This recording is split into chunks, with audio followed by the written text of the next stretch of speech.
കളരിപ്പയറ്റ് കഞ്ചാവും കള്ളുമായി എങ്ങനെയാണ് ബന്ധപ്പെട്ടിരിക്കുന്നത്?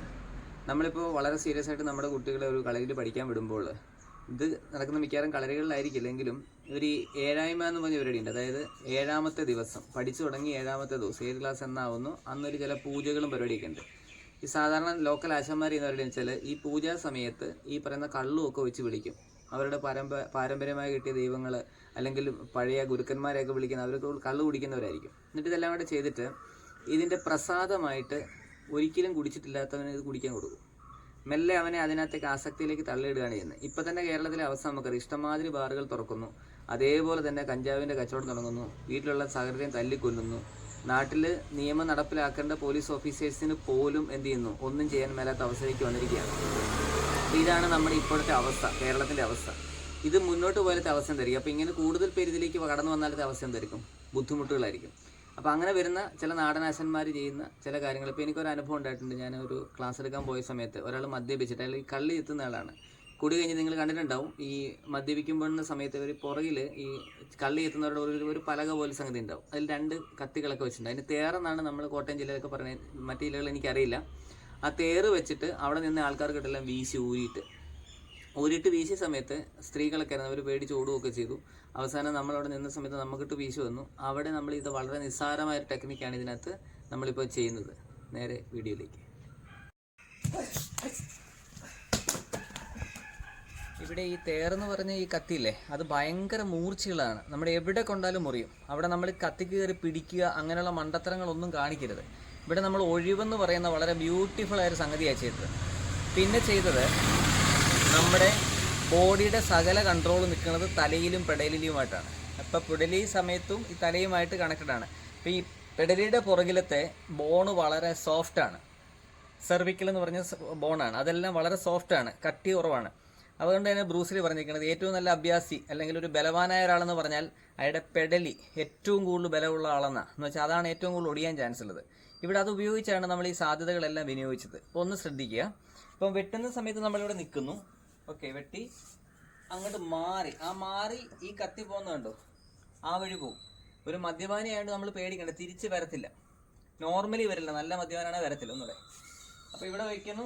ഇത് നമ്മൾ നമുക്ക് കയറി പിടിക്കുക. ഇവിടെ കണ്ടോ, കത്തി അവിടെ നിൽക്കുക, നമ്മൾ സേഫാണ്. കത്തി അങ്ങോട്ടോ പോയി ആ ആയത്തെ ഉപയോഗിച്ചുകൊണ്ട് നമ്മൾ ഇങ്ങോട്ട് തിരിക്കുന്നുണ്ടോ. അപ്പോൾ കത്തി അങ്ങോട്ട് വരുന്നു നോക്കി, കത്തി അവിടെ നിന്നോളൂ. ഓക്കെ, ഇവിടെ നമ്മൾ എന്ത് ചെയ്യുന്നു, നേരെ നമുക്ക് ഓടി രക്ഷപ്പെടുകയും ചെയ്യാം. ഇവിടെ യാതൊരു തരത്തിലുള്ള അപകടങ്ങളും ഉണ്ടാവുന്നില്ല എന്നുള്ളത് ശ്രദ്ധേയമാണ്.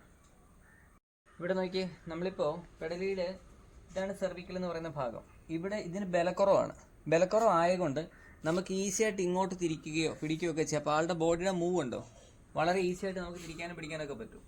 ഇതേ ടെക്നിക്ക് വേറൊരു കാര്യം എന്ന് വെച്ചാൽ, നമ്മൾ ഇപ്പോൾ നെറ്റിയിലൊന്ന് പിടിക്കുക. നെറ്റിയിൽ പിടിച്ചാൽ ആൾക്ക് മുന്നോട്ട് കയറാൻ പറ്റില്ല. ട്രൈ ചെയ്ത് നോക്കി, എത്ര ബലമുള്ള ആൾക്കും കയറാൻ പറ്റില്ല. അത് നമ്മൾ വെറുതെ ഈ 2 വിരൽ ഇവിടെ വെച്ചാൽ പോലും കയറാൻ പറ്റില്ല. Try maximum. മനസ്സിലായില്ലേ? അത് ഇവിടെ വെച്ചാലും കയറാൻ പറ്റില്ല. വളരെ ശ്രദ്ധിക്കുക അവിടെ വെച്ചിരിക്കുന്നത്. കണ്ടോ, മൂക്കിന് താഴെ ഇവിടെ ഒരു മർമ്മ പോയിന്റ് ഉണ്ട്, ഇവിടെയാണ് വെച്ചിരിക്കുന്നത്. കയറാൻ നോക്കി, ട്രൈ ചെയ്ത് നോക്കി. ട്രൈ മാക്സിമം കയറാൻ പറ്റില്ല.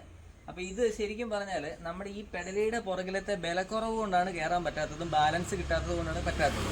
അപ്പോൾ ഇത് നമ്മൾ പണ്ടൊരു ആള് ഇവിടുത്തെ മർമ്മ പോയിന്റിൽ അമരുന്നത് കൊണ്ടാണ് ആൾക്ക് കയറാൻ പറ്റാത്തതെന്ന് പറഞ്ഞു വെച്ചു. ഇങ്ങനെയുള്ള മണ്ടത്തരങ്ങൾ നമ്മൾ അടുത്ത തലമുറ പഠിപ്പിച്ചാലത്തെ അവസ്ഥ എന്താവും? പിടികിട്ടിയോ? ഇനി നാടനാശന്മാർ കാണിക്കുന്ന വേറൊരു ചെറിയ പരിപാടിയുണ്ട്, അത് നമുക്ക് ഇതിലൊന്ന് റിവീൽ ചെയ്യാം. ഓക്കെ, ഇപ്പോൾ കുറുവടി പഠിപ്പിക്കുമ്പോൾ ആദ്യം പറയേണ്ട കാര്യം, കുറുവടി എടുത്ത് നേരെ കൈ കൊടുത്ത് അടിക്കാൻ പഠിപ്പിക്കുകയല്ല ചെയ്യേണ്ടത്.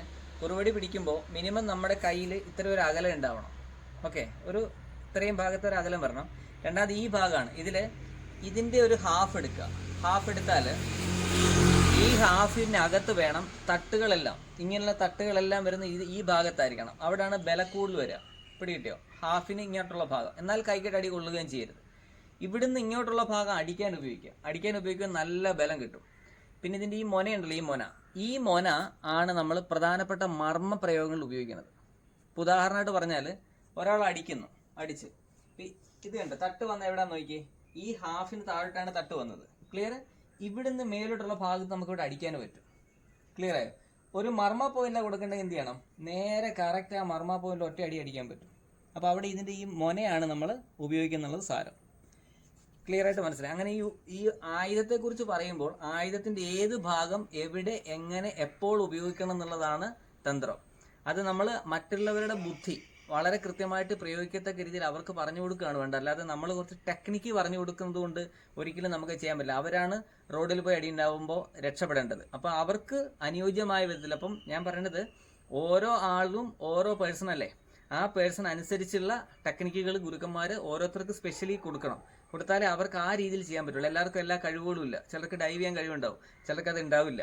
അപ്പോൾ എങ്ങനെയായാലും രക്ഷപ്പെട്ടു പോകാനുള്ള മാർഗ്ഗങ്ങൾ കൊടുക്കുമ്പോൾ ആയുധങ്ങളുടെ ഇങ്ങനെയുള്ള രഹസ്യങ്ങളും എവിടെ എങ്ങനെ ഉപയോഗിക്കണമെന്ന് പറഞ്ഞു കൊടുക്കുക നിർബന്ധമാണ്. ഇനിയും പണ്ടുള്ള കളരിയാശന്മാർ ഇങ്ങനെ ചോദ്യമുണ്ട്, ഇങ്ങനെ പിടിച്ചിട്ട് ഈ വടി എൻ്റെ കയ്യിൽ നിന്ന് പിടിച്ച് മേടിക്കാവോ എന്ന് ചോദിക്കും. ട്രൈ പിടിയോ ഇങ്ങനെ പിടിച്ച് മേടിക്കാന്ന് വെച്ച് കഴിഞ്ഞാൽ അവർ പറയണത് ആളെ ഉപദ്രവിക്കാതെ പിടിച്ച് മേടിക്കുക, ഇതാണ് ചോദ്യം. അങ്ങനെയുള്ള സന്ദർഭങ്ങളിലൊക്കെ ഇപ്പം നോക്കി ഇവിടെ കൈ ഇങ്ങനെ കമത്തിയാണ് പിടിച്ചിരിക്കുന്നത്. വളരെ അടുത്ത് നോക്കുക. നമ്മൾ എടുക്കുമ്പോൾ ഈ കൈ മലന്നിരിക്കണം, ഈ കൈ കമന്നിരിക്കണം. കൃത്യം മനസ്സിലായി? ഈ കൈ മലന്നിരിക്കണം, ഈ കൈ കമന്നിരിക്കണം. ഇവിടെ ഒറ്റ അടി അടിച്ചാൽ ഇതിങ്ങനെ മെല്ലെ തിരിയും. ആ തിരിയുന്ന കൂടെ നമ്മൾ ഇങ്ങോട്ട് തിരിഞ്ഞാൽ വടി നമ്മുടെ കൈവശമായി. ക്ലിയർ? ഒന്നുകൂടെ കൈ ഇങ്ങനെ പിടിച്ചിരിക്കുന്നു, നമ്മൾ ഇവിടുന്ന് ഇങ്ങനെ അടിക്കുന്നു. ഇങ്ങനെ അടിക്കുമ്പോൾ തിരിയുന്ന സമയത്ത് നമ്മൾ ഇതിനകത്തൂടെ കയറി കഴിഞ്ഞ് ഇങ്ങോട്ടൊന്ന് കണ്ട കൈ തിരിഞ്ഞിരിക്കുന്നുണ്ട്. അപ്പം നമ്മുടെ കയ്യിൽ വടി വരും. അങ്ങനെയാണ് ഇങ്ങനെയുള്ള മത്സരങ്ങൾ അല്ലെ ഇങ്ങനെയുള്ള കാര്യങ്ങൾ ആശാന്മാർ പറയുമ്പോൾ നമ്മൾ പൊതുവിൽ ചെയ്യാറുള്ളത്. ഇനി ഇതിനകത്തൊരു കൊട്ടുവിദ്യ എന്ന് പറഞ്ഞ പരിപാടി ഉണ്ട്. അതായത് ഹൃദയത്തിന് തൊട്ട് താഴെ ഭാഗത്ത് നമ്മളൊന്ന് അടിച്ചാൽ ഒന്ന് ഞടുങ്ങും. ആ സമയത്ത് എന്ത് ചെയ്യുക, നമ്മൾ എടുത്തിട്ട് പോകും. അപ്പോൾ അവിടെ ഒരു മൈൻഡിൻ്റെ ഒരു ഡിസ്ട്രാക്ഷനാണ് നമ്മൾ ഉണ്ടാക്കുന്നത്. ഇങ്ങനെയുള്ള ഒരുപാട് വിദ്യകൾ ചേരുന്നതായിരിക്കണം നമ്മൾ ഉദ്ദേശിക്കുന്ന കളരിപ്പയറ്റൊക്കെ തന്നെ. ഇപ്പോൾ പഴയ കാലത്തുള്ള എന്തൊക്കെയുണ്ടോ അതെല്ലാം നമുക്ക് എടുക്കാൻ പറ്റും. പുതിയത് എന്തൊക്കെ ആഡ് ചെയ്യാമോ അതൊക്കെ ആഡ് ചെയ്യുക. ശാസ്ത്രീയമായിട്ട് ഇതിനെ യോജിപ്പിക്കുക. ഇങ്ങനൊരു തലത്തിലേക്ക് കളരിപ്പയറ്റ് മാറിയാൽ നമ്മൾ ഉദ്ദേശിക്കുന്ന മേളിലേക്കൊക്കെ വരാനുള്ളൊരു ചാൻസ് ഉണ്ട്. അടുത്ത